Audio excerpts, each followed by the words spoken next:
All right, so today we're in section 12.2, adding and subtracting polynomials. This is in your textbook starting on page 657. In example 1, we're adding a polynomial vertically. What this means, okay, and what I want you to make sure, and you're paying attention, okay, that you do on your homework, this is going to save you quite a bit of writing. You do not have to write the original problem. Whether you choose vertical or horizontal, that's going to make sense here at the end of the lesson. Whichever method you choose, you can write the original problem using that method. Here's what I mean. With vertical, you're going to write the first expression, negative 8x to the third, so this is what you're writing down, plus 4x squared plus x plus 1. Now, does vertical mean up or down or across? Which one? Up and down, okay? So vertical means exactly that. This second expression, I'm going to write underneath the first expression, but the key here is to match up your like terms. So if the first term here is x to the third, that means I need to look for other terms in the second expression that have x to the third. Is there any term that has an x to the third? And is it positive or negative? It's positive, so I write plus 3x to the third. Is there an x squared? Yes. Negative 2x squared. Notice that I'm looking at the sign in front of the term to determine what sign I write in the vertical format. All right, what about an x by itself? Are there any terms that have just x by itself? No, so I'm going to put a 0 here. All right, and then plus 7. So you see, guys, vertically, I'm lining up my like terms. Okay, when I am talking, you are not. All right, vertically, I'm lining up my like terms, and now I can simplify them. But remember, when I simplify a like term, I'm combining the coefficients, not the variables. So when would I add the variables? When would I? Does anybody know or remember? Oh, I know. When I'm multiplying, I add my variables. When I'm multiplying. All right, so we're going to combine our coefficients. So what's negative 8 plus 3? You can go to Joel's. Yeah, negative 8 plus 3 is negative 5. Yes, negative 5 x to the third. Okay, and what's 4 minus 2? You put 2. Oops, yep. All right, what's 4 minus 2? 2. Positive 2x squared plus x plus 8. All right, and this is standard format because my exponents are in descending order, and I've simplified everything that I can possibly simplify. All right, so I'm good. I'm good. I've just added these two polynomials together using the vertical method. All right, so we're going to do another one.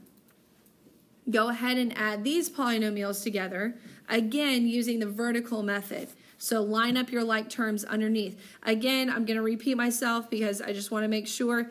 Don't write this on your notes, okay, what I just circled. Go ahead and put it in the vertical format. There's no point in writing it and then immediately just writing the same thing again, okay? Go ahead and just put it in the vertical format. Okay, so we're going to write 2x to the fourth plus 6x to the third minus 5x squared plus x minus 7. Now, I look at my second polynomial. Okay, where would x to the third go? Would it go under 2x to the fourth or 6x to the third? 6x to the third. So the temptation is to write it underneath the first term. Oh, it's a first term, so it goes under 2x to the fourth. But it's not a like term with 2x to the fourth. They're different exponents. All right, so x to the third. What goes under 2x to the fourth, if anything? 0. A 0. Technically, you don't even have to have the 0. But you can put it there, all right, if you want. And then you fill in the rest, negative 3x squared plus 2x plus 1. And now we're going to simplify all the way across. 2x to the fourth. What's my x to the third term going to be? 7x to the third. How'd you get 7? All I see is a 6 there. Okay, because there's an understood 1 in front of the x, I have to account for that. It's 7x to the third. All right, negative 5 minus 3 is negative 8. Again, understood 1 in front of the x, it's 3x minus 6. Who got that right? Who got that right? I almost did. Okay, almost. Okay, all right. Okay, see, I didn't Okay. put anything under the edge because I would be. All right, so catch those mistakes. That's vertical. All right, now we're going to solve horizontally. Okay, adding polynomials now horizontally. Finding the sum using the horizontal method. So we have negative 5y to the third plus 6y squared minus 2y plus 2y to the third minus y. All right, so here's what we need to do now. In the entire problem, what is the highest exponent you see? Y to the third power. Okay, so that's the first term that you're going to work, is the y to the third power. All right, now are there any other terms in the entire problem that would be like negative 5y to the third? Plus 2y to the third. So instead of grouping your like terms vertically, now you're going to group them horizontally. So now after y to the third, we go down to y squared. So plus 6y squared. Are there any other terms that are like 6y squared? No. So I'm going to go down to the next one down. Would be just y, negative 2y. Any other terms like negative 2y? Yes. Negative y.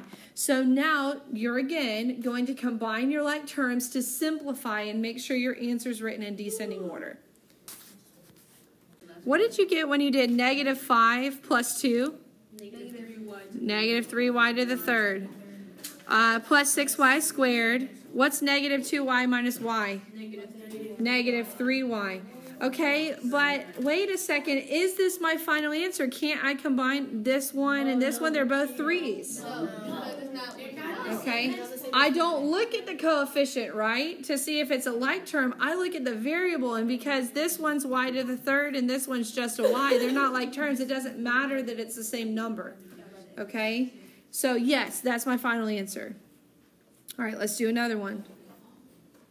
Okay, finding the sum using our horizontal method. Again, we have to decide which term it has the highest degree and match them up from highest down to lowest. All right, so go ahead and try to match them up horizontally. 2x squared. Is there a term that matches with 2x squared? Bring it in, guys. Is there a term that matches? Yes. 3x squared. And then x, is there a term that matches with x? Negative 7, and then 10, and negative 2. All right, so now I combine 2x squared plus 3x squared is 5x squared minus 6x plus 8. Who got it? Okay. All right, so that is sum using the vertical and horizontal methods. On your homework, I do not care which method you use, as long as I can look at the problem and tell that you used one of the methods. All right, so what that means is you don't have to write the original problem from the book. You can take the original problem and go ahead and write it as the vertical or horizontal method, okay, and then solve it.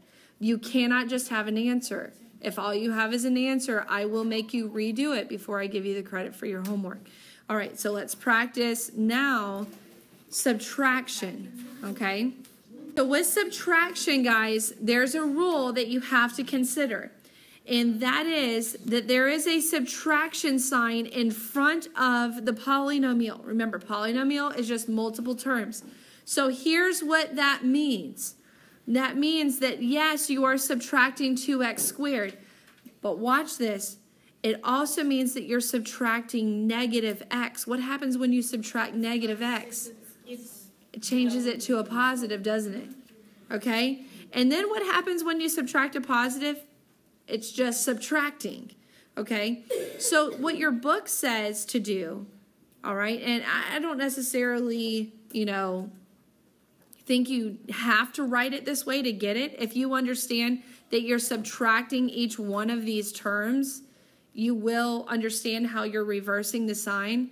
But your book suggests to change this to an addition sign and then to actually just reverse each sign of each term inside the parentheses. So now instead of 2x squared being positive, now it's negative. Instead of x being negative, now it's positive, and 8 is negative. All right?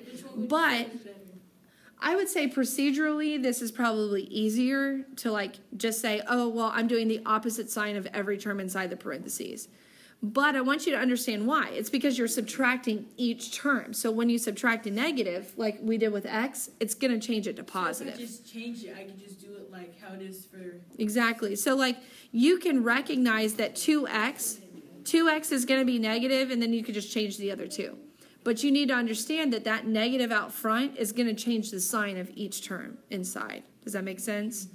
All right. So, all right. So now I'm right back to example 1. Okay, where all I'm doing is 6x squared. Wait. So it's going to be 6x squared plus 4x minus 7. I'm sorry, that's 7, not an 8. Minus 7. And now underneath, I'm writing my new expression with my change signs. All right, so now it's going to be negative 2x squared plus x minus 8. All right, so the only difference with subtracting polynomials is that subtraction sign in front of the parentheses means you're subtracting each term inside the parentheses. So that's going to reverse those signs. All right, so what's 6x squared minus 2x squared?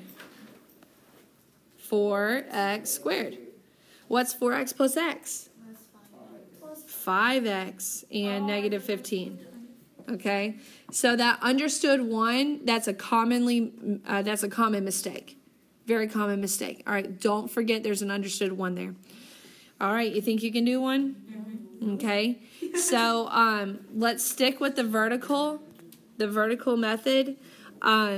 I want to do 1 vertically, and then we'll do 1 horizontally, and we'll be done. All right, so subtracting vertically, here we go. All right, 5a to the third minus 3a squared minus 7a minus 4a to the third minus a squared plus 5a. Remember that subtraction sign causes a chain reaction and has to reverse every sign of every term inside the parentheses.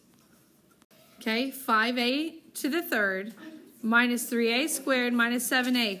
All right, did you reverse your signs? Plus negative 4a to the third plus a squared minus 5a. Remember, that's subtracting a negative. That's why a squared becomes a positive.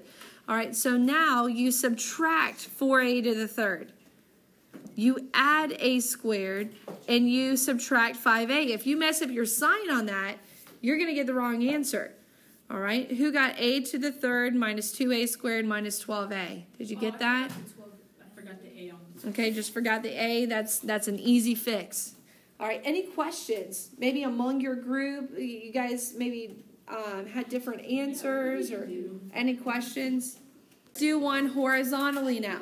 Okay, so we've subtracted vertically. The only difference with horizontal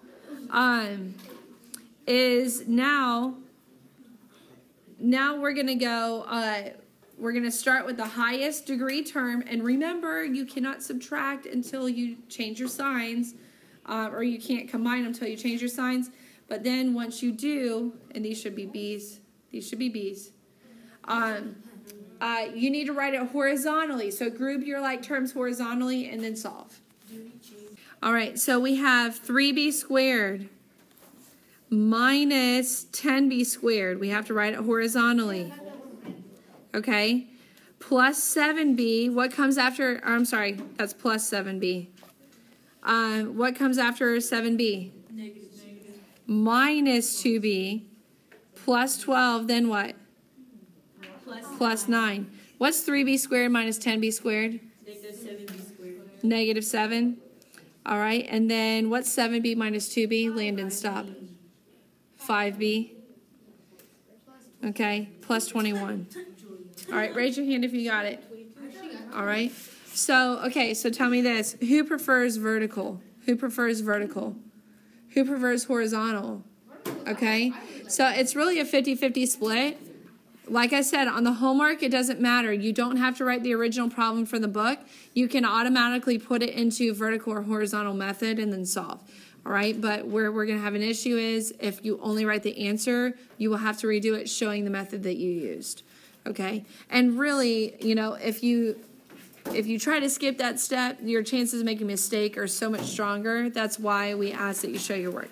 All right, if you understand that, that's everything you need to know for 12.2. Just start right on